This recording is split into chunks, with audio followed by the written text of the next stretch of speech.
Nous retrouvons le docteur Brice Bikaba, médecin épidémiologiste et directeur du Centre des opérations de réponse aux urgences sanitaires. Bonsoir docteur. Bonsoir Jean-Emmanuel. Alors les téléspectateurs ont de nombreuses préoccupations. Tous les jours, on en reçoit des centaines. Nous avons sélectionné quelques-unes parmi les plus récurrentes. Première question, comment faire la différence entre une toux ordinaire et une toux, disons, de coronavirus? Merci bien Jean-Emmanuel pour cette question. Il n'y a pas de grande différence entre une toux ordinaire et une toux due donc au coronavirus. Donc en présence de toux, en présence de fièvre, et si nous avons été en contact avec une personne ayant présenté la maladie, il faut soit appeler le 3535 ou se rendre dans une formation sanitaire pour être pris en charge immédiatement. Le conseil que l'on peut donner, si vous pensez que vous êtes suspect de coronavirus, d'être atteint de coronavirus, du Covid-19, il faut adopter les mesures de protection pour vous-même, mais également pour que cette maladie également n'atteigne pas d'autres personnes, en respectant les mesures de distanciation physique. Docteur, autre question. Beaucoup voient qu'on a des guéris, en tout cas tous les jours, ce qui est une bonne nouvelle, et ils ont envie de savoir avec quoi on les soigne, puisqu'on dit que la maladie n'a pas de remède.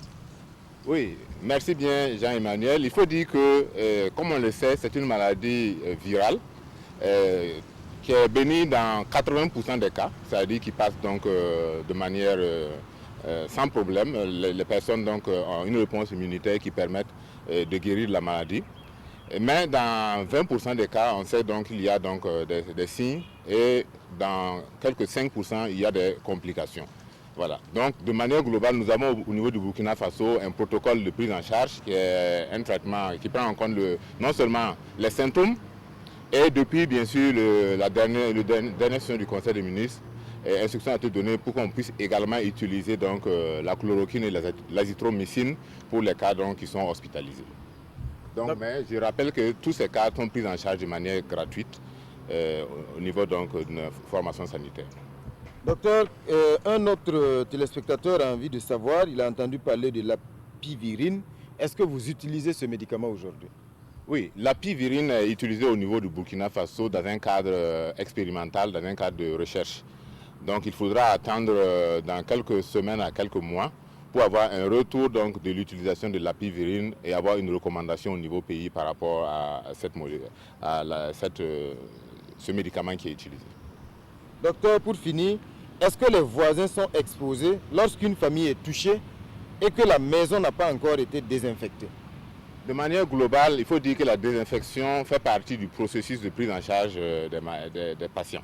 Lorsque vous appelez le 3535 et que l'équipe se rend dans votre domicile, fait les prélèvements et que vous êtes confirmé positif, en même temps, toute votre maison est désinfectée et vous êtes donc conduit dans une structure sanitaire pour être pris en charge. Il n'y a pas de raison de faire de la stigmatisation par rapport donc, à ceux qui sont positifs, parce que nous avons relevé des cas où certaines personnes en location ont été menacées d'être expulsées parce qu'elles ont été donc testées positives.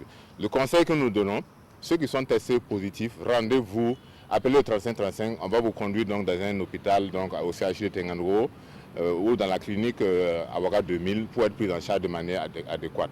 Prenez également les mesures de précaution pour ne pas donc contaminer les autres, l'hygiène, les mesures de distanciation physique et bien sûr en portant donc un masque pour ne pas contaminer les autres lorsque vous allez éternuer ou tousser.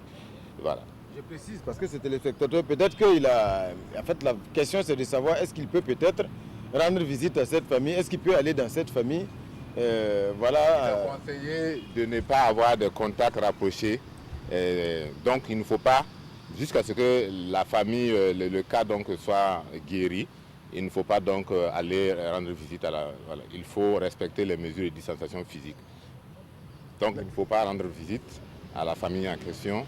Attendez la fin, la période, lorsque la personne sera confirmée guérie, pour donc lui rendre visite. Merci, docteur Brice Bikaba. Mesdames et messieurs, si vous avez aussi des questions, vous pouvez nous les envoyer. Je rappelle le numéro WhatsApp 01 30 30 30.